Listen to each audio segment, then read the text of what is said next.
केंद्रीय बजट, अब मेरी बात को पूरे गौर से सुनना, केंद्रीय बजट 2022-23 के संदर्भ में कौन सा कथन सही नहीं है। दोस्तों कौन सही है कौन गलत है बाद में देखेंगे। पहले दोस्तों इस बजट के वो प्रमुख बिंदु जो आपको अभी 10 मिनट के अंदर दोस्तों पता होने चाहिए वो मैं आपको बताऊंगा। और आज शाम को 8 बजे दोस्तों 50 मिनट की एक अलग से क्लास बजट के निचोड़ की वो मैं आपके सामने रखने वाला हूं। तो आइए दोस्तों सबसे पहले बात करते हैं किसकी, बजट जो शब्द है, क्या दोस्तों सबसे पहले बात करते हैं ये जो बजट है इसका मतलब क्या है। देखो बजट शब्द जो है वो भारत के संविधान में कहीं पर दोस्तों इसका उल्लेख नहीं है। इसके लिए भारत के संविधान में एक शब्द का उल्लेख है और वो है वार्षिक वित्तीय विवरण। क्या है, वार्षिक वित्तीय विवरण, एनुअल फाइनेंशियल स्टेटमेंट।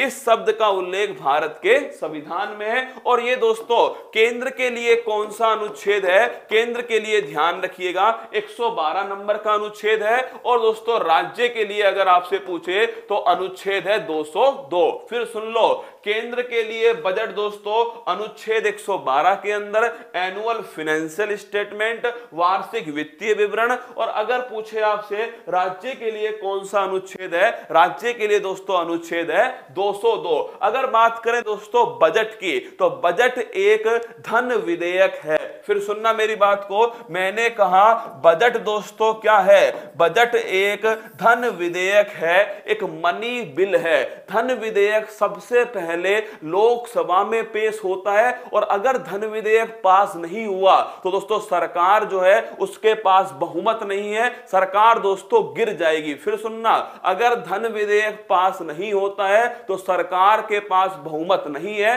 सरकार दोस्तों गिर जाएगी। इसीलिए धन विधेयक को सबसे पहले लोकसभा में पेश किया जाता है। और अगर आपसे पूछे क्या धन विधेयक पर ज्वाइंट सिटिंग होती है तो धन विधेयक पर ज्वाइंट सिटिंग नहीं होती है। यह पॉइंट भी दोस्तों ध्यान रखना, इसके ऊपर संयुक्त बैठक जो है ये दोस्तों नहीं होती है, ज्वाइंट सिटिंग जो है नहीं होती है धन विधेयक के ऊपर। धन विधेयक के लिए अलग से दोस्तों भारत के संविधान में अनुच्छेद है जो है अनुच्छेद 110 है। तो पहला क्वेश्चन, बजट जो है वार्षिक वित्तीय विवरण भारत के संविधान के अनुच्छेद 112 में और दोस्तों राज्य में अनुच्छेद 202 में। बजट जो है एक धन विधेयक है और इस पर दोस्तों ज्वाइंट सिटिंग जो है नहीं होती है। धन विधेयक का उल्लेख भारत के संविधान के अनुच्छेद 110 के अंदर है। अगर बात करें बजट दोस्तों, बजट जो है भारत में पहली बार, क्या भारत में पहली बार किसने पेश किया था, षणमुखम सेठी जो है इनके द्वारा दोस्तों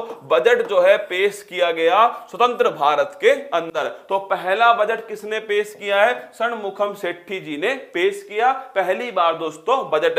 सर्वाधिक जो बजट है ये किसने पेश किया था, मोरारजी जो देसाई हैं इनके द्वारा दोस्तों सर्वाधिक जो बजट है 10 बार बजट पेश किया। अब बात करते हैं निर्मला सीतारमण जी, इन्होंने पिछली बार 2021 के अंदर दोस्तों भारत का पहला पेपरलेस बजट जो है ये दोस्तों पेश किया था। तो ये भी एक क्वेश्चन है कि भाई 2021-22 में पहली बार दोस्तों भारत ने पहला पेपरलेस जो बजट है ये दोस्तों प्रस्तुत किया था और इस बार भी पेपरलेस बजट जो है पेश किया गया। और ये निर्मला सीतारमण जी का चौथा बजट है। क्या अगर आपसे पूछे ये निर्मला सीतारमण जी जो है इनका दोस्तों ध्यान रखना वित्त मंत्री के रूप में लगातार चौथा बजट है। 2021 में इन्होंने भारत के लिए पहला पेपरलेस बजट पेश किया है और इस बार भी दोस्तों ये बजट जो है पेपरलेस बजट था।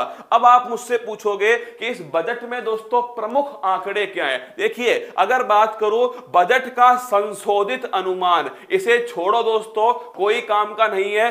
बजट का संशोधित जो अनुमान है कितने का है, 37.70 लाख करोड़। क्या है, अगर आपसे पूछ ले कि भाई जो बजट है इसका जो संशोधित जो अनुमान है वो दोस्तों 2021-22 के लिए 37.70 लाख करोड़ रुपए जो है वो इसका संशोधित अनुमान है। और अगर आपसे पूछे सबसे महत्वपूर्ण बात, और वो आपके सामने लिखी है कि जो चालू वित्त वर्ष है इसको नोट करना, जो चालू वित्त वर्ष है, इस चालू वित्त वर्ष के लिए जो राजकोषीय घाटा है, क्या है, जो राजकोषीय घाटा है वो दोस्तों 6.9% रहेगा। सुन लो मेरी बात को, अगर आपसे पूछ ले कि जो चालू वित्त वर्ष है उसमें दोस्तों कितना परसेंट राजकोषीय घाटा रहेगा, 6.9% रहने वाला है। और अगर पूछे जो अगला वित्त वर्ष होगा 2022-23 उसमें क्या अनुमान है, 6.4% का अनुमान। इन दोनों क्वेश्चन को स्टार लगा लेना। अगर आपसे पूछ ले कि भाई बजट के अनुसार भारत में चालू वित्त वर्ष जो है इसका राजकोषीय घाटा दोस्तों कितना है, 6.9% है। और अगर आपसे पूछे कि 2022-23 में ये दोस्तों जो घाटा है वो कितना रहने का अनुमान है, 6.4% जो है ये दोस्तों रहने का अनुमान है। अगला क्वेश्चन देखिएगा, देखो भारत की आर्थिक वृद्धि दर। अब सुनना बजट के पॉइंट।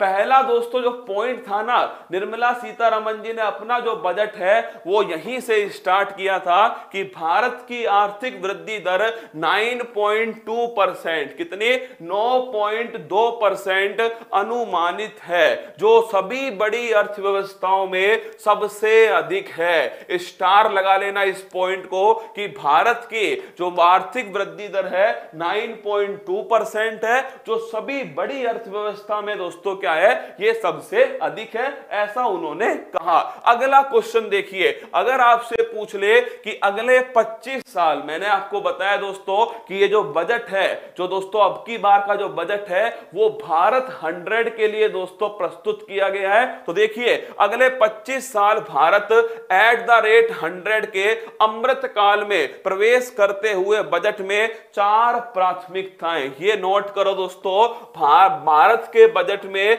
इस बार के बजट में कितनी प्राथमिकताएं, 4 दोस्तों प्राथमिकता है। पहली प्राथमिकता पीएम गति शक्ति। अगर तुम्हें याद हो कुछ दिनों पहले दोस्तों एक योजना लॉन्च हुई थी, उसका नाम था पीएम गति शक्ति, और मैंने आपसे कहा था कि भारत में इंफ्रास्ट्रक्चर डेवलपमेंट के लिए इस दोस्तों मास्टर प्लान को, आपके मास्टर प्लान को लाया जा रहा है, पीएम गति शक्ति। इस बार के बजट का जो प्रमुख बिंदु है ना वो है पीएम गति शक्ति। तो देखिए अगर पूछे आपसे कि भाई भारत के बजट में कितनी प्राथमिकताएं, 4 दोस्तों प्राथमिकताएं। पहली प्राथमिकता किसकी है, पीएम गति शक्ति जो है इसकी दोस्तों प्राथमिकता। दूसरी है समेकित विकास, सबका साथ सबका विकास, कंसोलिडेटेड दोस्तों डेवलपमेंट।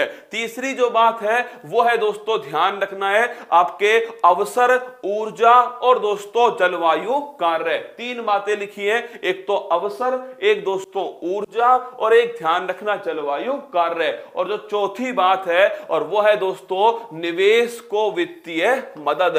तो आपसे पूछे इस बार के बजट की 4 प्राथमिकताएं कौन कौन सी है, पहली दोस्तों गति शक्ति है, दूसरा ध्यान रखना समेकित विकास है, तीसरा दोस्तों आपके निवेश, अवसर, ऊर्जा और दोस्तों जलवायु कार्य, और चौथा है ध्यान रखना निवेश के लिए वित्तीय मदद। सर हगटन कर रहा हूं, तू हगटन ही कर, तू हगटन ही कर, बैठ के यहां पे बजट चल रहा है, क्या बजट चल रहा है, तू हगटन कर। अब देखो पीएम गति शक्ति जो है दोस्तों, इसे बढ़ाने के लिए कितने कारक हैं, 7 दोस्तों कारक हैं। तुम मुझे एक बात बताओ, इंफ्रास्ट्रक्चर की बात होगी तो दोस्तों किसकी बात होगी, बिपाशा की बात होगी, बिजली पानी सड़क की बात होगी। अगर तुमसे पूछ ले कि भाई सड़क का मतलब परिवहन, तो दोस्तों सरकार ने क्या बोला, पीएम गति शक्ति को बढ़ावा देने के लिए 7 कारक। पहला दोस्तों कौन सा है, सड़क, रेल मार्ग, हवाई मार्ग, एयरपोर्ट, माल परिवहन, जल मार्ग और लॉजिस्टिक अवसंरचना। कुल मिलाकर ये सारे के सारे फैक्टर किसे बढ़ावा देंगे, ट्रांसपोर्ट को, परिवहन को दोस्तों बढ़ावा देंगे। रोजगार के लिए क्या है, रोजगार के लिए है बांके बिहारी लाल की जय। यह है रोजगार के लिए। सुन लिया? अब सुन मेरी बात कि दोस्तों प्राथमिकताएं 4 हैं, पहली बात तो। दूसरी बात दोस्तों, गति शक्ति के लिए 7 कारक हैं, और वो कौन से? सड़क, रेल मार्ग, हवाई मार्ग, एयरपोर्ट, माल परिवहन, जल मार्ग और दोस्तों लॉजिस्टिक अवसंरचना। अगला पॉइंट देखिएगा, अगर आपसे पूछे कितने लॉजिस्टिक पार्क, 4 दोस्तों लॉजिस्टिक पार्क जो है ये दोस्तों बनाए जाएंगे। भारत को रसायन मुक्त, ये लाइन देखो, भारत को रसायन मुक्त प्राकृतिक खेती को बढ़ावा दिया जाएगा। ओ भाई साहब, ऐसे ही लिख देते हैं कि भारत में जैविक खेती को बढ़ावा दिया जाएगा। ये देखो, भारत में रसायन मुक्त प्राकृतिक जो खेती है, चाहते क्या हो दोस्तों? हाँ, 3 इडियट वाला सीन याद है? चाहते क्या हो? सर मेरी कॉपी किताब रह गई थी। वही वाली बात है, रसायन मुक्त प्राकृतिक खेती, जैविक खेती जो है ना, उसको दोस्तों बढ़ावा दिया जाएगा। ये देखो, केन बेतवा लिंक याद है दोस्तों तुम्हें? मैंने आपको डिस्कस किया था कि जो केन बेतवा लिंक है, केन नदी और बेतवा नदी, याद करो, केन नदी और बेतवा नदी, इन दोनों को दोस्तों आपस में लिंक किया जाएगा। और केन नदी से पानी कहां आएगा? बेतवा नदी में आएगा। और यहां कौन सी परियोजना? माता टीला परियोजना। कौन से क्षेत्र में दोस्तों? बुंदेलखंड क्षेत्र में। और इसके बीच में कौन सा नेशनल पार्क? पन्ना राष्ट्रीय उद्यान जो है वो इसके बीच में आएगा। तो केन बेतवा लिंक परियोजना के लिए 1400 करोड़ परिवहन किए जाएंगे। कितने रसगुल्ले अभी देख रहे हैं? रुक जा, पैसा बांटता हूं। क्या पैसा बांटता हूं? 76,000 है। चलो ठीक है, अभी थोड़ी देर बाद बांटूंगा ना, अभी ज्यादा संख्या है, ठीक है। केन बेतवा लिंक परियोजना, इसके क्रियान्वयन के लिए 1400 करोड़ रुपए का दोस्तों परिवहन जो है ये दोस्तों किया जाएगा। अगर पूछे आपसे बजट में अगले 25 सालों का ब्लूप्रिंट है, इसके साथ में दोस्तों युवाओं, महिला और किसानों के लिए बजट है। अगला LIC का IPO, मैंने अभी आपको बताया क्या आएगा दोस्तों? LIC जो है, लाइफ इंश्योरेंस कॉर्पोरेशन, इसका बहुत जल्द दोस्तों क्या आएगा? IPO आएगा। विकास दर कितनी है? 9.2% रहने का अनुमान है। और 60 लाख, ओ तरीके, ये लो, अब बजाओ तालियां तुम एक बार। कितने रोजगार हैं? 60 लाख लोगों को नौकरी दी जाएगी। अभी 76,000 जो लोग हैं वो दोस्तों मेरे साथ में है। 60 लाख लोग जो हैं इन्हें दोस्तों नौकरी मिलेगी। मतलब दोस्तों तुम एक एक व्यक्ति को लगभग 10-10 नौकरियां जो हैं वो दोस्तों उपलब्ध करवाई जाएंगी, ठीक है। एक एक व्यक्ति को लगभग 10-10 नौकरियां जो हैं उपलब्ध करवाई जाएंगी। चिंता मत करो, क्या चिंता मत करो, 60 लाख लोगों को नौकरियां मिलने वाली है। अगला देखिए, आयकर टैक्स में कोई चेंज नहीं हुआ। क्या आयकर टैक्स नो चेंज? क्या आयकर जो स्लैब है उसमें दोस्तों कोई भी जो बदलाव है वो नहीं किया गया है। वही दोस्तों है, कर मुक्त आय की सीमा 2.5 लाख रुपए पर दोस्तों कायम रखी गई है। कर मुक्त आय, क्रिप्टो करेंसी पर 30% का जो टैक्स है वो लगाया गया और 1% का दोस्तों TDS जो है वो लगाया गया। अगला क्वेश्चन देखिए, निर्मला जी का चौथा बजट, 4 बड़ी चुनावी घोषणाएं। सुनना भाई साहब, देखो निर्मला जी का दोस्तों जो चौथा बजट है उसकी 4 बड़ी घोषणाएं। 5 साल में 60 लाख नई नौकरियां दोस्तों दी जाएंगी। इसके साल में 1 साल में 80 लाख आवास। ये दोस्तों जो आवास है ना भाई साहब कब से बन रहे हैं? मैं जब से दोस्तों मैंने पढ़ना स्टार्ट किया है ना तब से दोस्तों आवास जो है बन रहे हैं। अब मैं तुम्हें पढ़ा रहा हूं दोस्तों, भविष्य में तुम्हारे बच्चों को पढ़ाऊंगा। ये आवास जो है ना PM आवास योजना, कौन सी? PM आवास योजना। पता नहीं दोस्तों कितने घर बनाने वाले, अभी भी 80 लाख हैं। 80 लाख अभी भी दोस्तों और बनेंगे, ठीक है। 2.37 लाख करोड़ की MSP सीधे खाते में जाएगी। क्या सीधे खाते में जाएगी तुम्हारे? यहीं से निकल करके सीधे खाते में, है ना। राज्य सरकार के कर्मचारी में 14% अंश जो है दे सकेंगे। इधर देखिएगा दोस्तों, इसके साथ में 5G मोबाइल सेवाएं खूब बात करो सोना बाबू से, बढ़िया सुविधा है, 5G मोबाइल सेवाएं शुरू हो जाएंगी। आरबीआई डिजिटल रुपया दोस्तों जारी करेगा, 30% का टैक्स जो है क्रिप्टो करेंसी पर लगा देगा। 1.5 लाख डाक घर कोर जो है वो बैंकिंग से दोस्तों जोड़ दिए जाएंगे। ये बजट की दोस्तों कुछ और महत्वपूर्ण बातें। तो अगर आपसे पूछे आज शाम, देखिएगा जितने भी दोस्तों बजट के पॉइंट है ना, अभी दोस्तों बहुत सारी योजनाएं हैं जो मैंने आपको यहां पर नहीं कराई है। आज शाम को, क्या आज शाम को 8 बजे, ध्यान रखना, आज शाम को 8 बजे तैयार है ना दोस्तों। आज शाम को तारीख कितनी है? आज तारीख है 2 फरवरी। क्या है? 2 फरवरी है। शाम को 8 बजे बजट का जो निचोड़ है वो मैं आपके सामने पेश करूंगा, बिल्कुल तैयार रहना।